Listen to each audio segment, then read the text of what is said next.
Assalamualaikum warahmatullahi wabarakatuh. Apa kabar anak-anakku sekalian kelas 3A, 3B, dan 3C dimanapun kalian berada. Mudah-mudahan di hari ini kalian dalam keadaan sehat walafiat, tidak kurang satu apapun.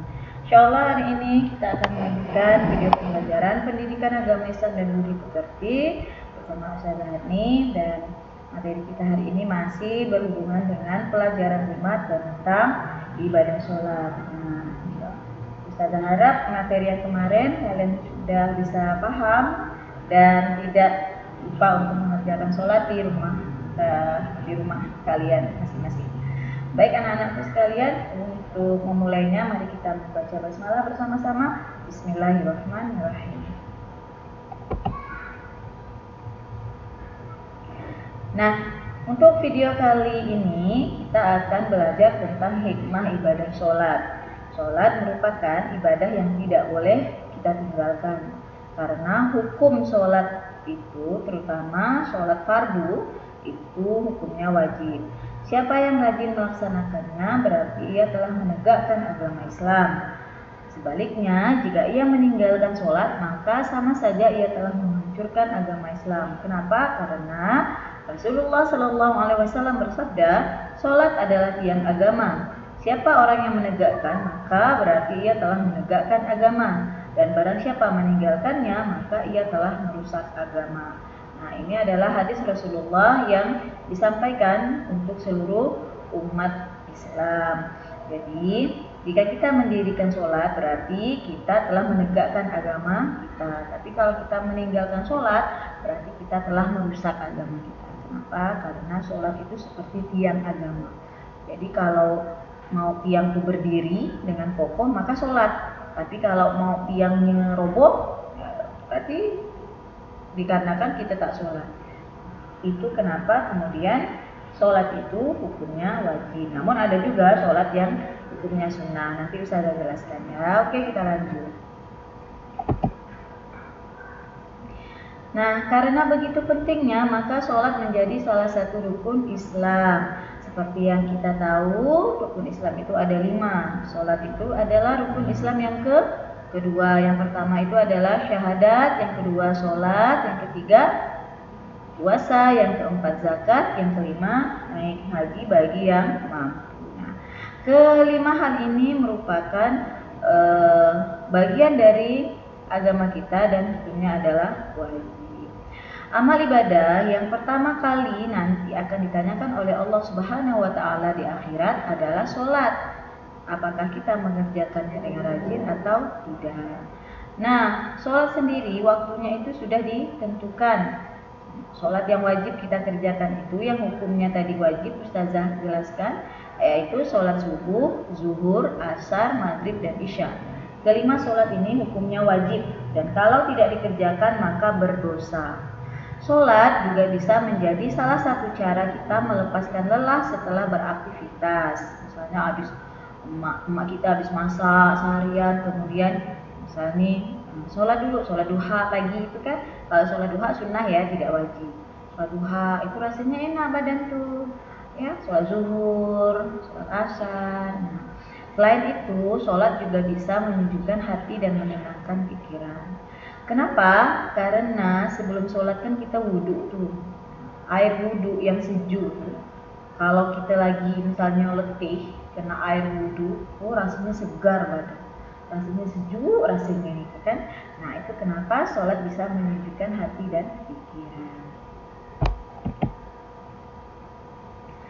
Nah, sholat akan memberikan hikmah yang bermanfaat jika dilaksanakan dengan sempurna, memenuhi syarat, rukun, khusyuk, dan ikhlas karena Allah Subhanahu wa Ta'ala. Hikmah sholat diantaranya seperti berikut. Yang pertama, selalu mengingat Allah Subhanahu wa Ta'ala. Jadi kalau kita sholat itu, insya Allah kita akan senantiasa mengingat Allah.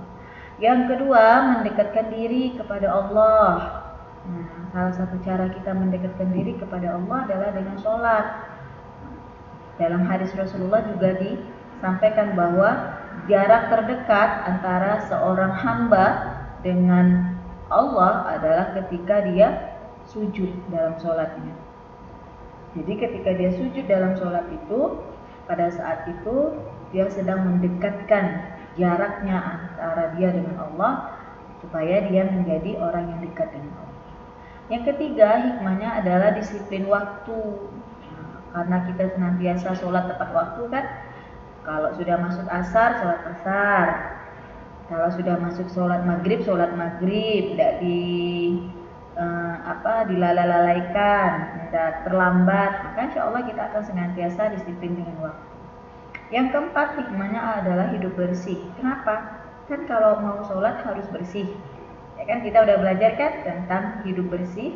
Jadi bersih tempat, bersih badan, pakaian, ya kan, bersih tempat termasuk sajadah tempat kita sholat, pakaian kita ketika akan sholat, ya, pakai kopiah, pakai kain sarung, mukena, itu kan harus bersih.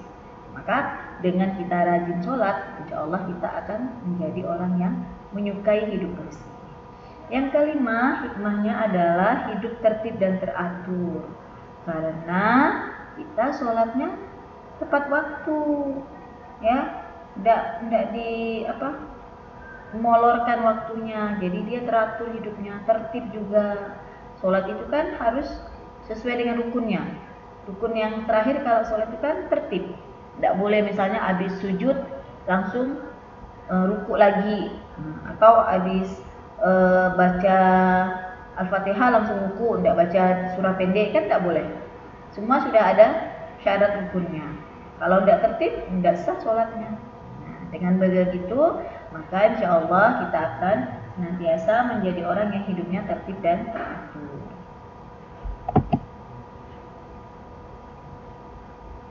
Yang keenam, hikmah sholat adalah bersikap rendah hati.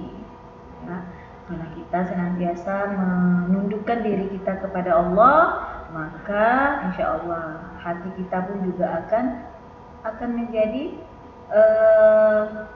hati yang lembut, yang rendah hati, tidak sombong dengan orang, ya, tidak melebih-lebihkan diri di depan orang. Nah, itu rendah hati. Yang ketujuh, hikmahnya adalah hidup damai dan menyebarkan keselamatan. Nah, orang yang rajin sholat itu tidak suka tuh yang berantem-berantem, berkelahi, bertengkar, tidak suka itu. Orang yang rajin sholat senantiasa dia ingin kehidupannya itu menjadi damai dan tentram. Yang kedelapan, hikmahnya adalah hati menjadi tenang dan tentram. Yang kesembilan, membina kebersamaan, persatuan dan persaudaraan. Nah, ini adalah salah satu hikmah yang kita dapatkan, yaitu senantiasa bersama, menjalin persatuan dan persaudaraan. Kenapa? Kan kalau kita sholat berjamaah, tidak ada misalnya imam ruku terus makmumnya yang depan lo yang ruku, yang belakangnya belakang nanti rukunya. Enggak, sama-sama. Ketika imam ruku, yang makmum ikut ruku. Ketika imam berdiri, makmum ikut berdiri. Ketika imamnya sujud, makmum ikut sujud. Nah, itu menunjukkan kebersamaan, persatuan dan persaudaraan. Yang ke-10 atau yang terakhir, hikmah sholat itu adalah memelihara diri dari perbuatan dosa. Kalau kita rajin sholat, ya, kita pasti malu. Sholat gak, tapi buat dosa gak, kan malu. Nah, jadi akhirnya dengan dia menjaga sholatnya, maka insya Allah dia akan menjaga dirinya dari perbuatan dosa. Oke, kemudian kita lanjut ya. Selain itu, orang yang rajin sholat akan menjadi baik hidupnya. Nah, contohnya apa? Contohnya dia akan menjadi anak yang disiplin, ya tadi. Kemudian dia akan menghormati waktu dan tidak suka terlambat apapun. Ya, bangun tidur tidak terlambat, mengerjakan tugas ke sekolah misalnya, nanti sudah ke sekolah, atau mau pergi les, mau pergi ngaji TPA, dia senantiasa disiplin dengan waktu dan tidak terlambat. Kemudian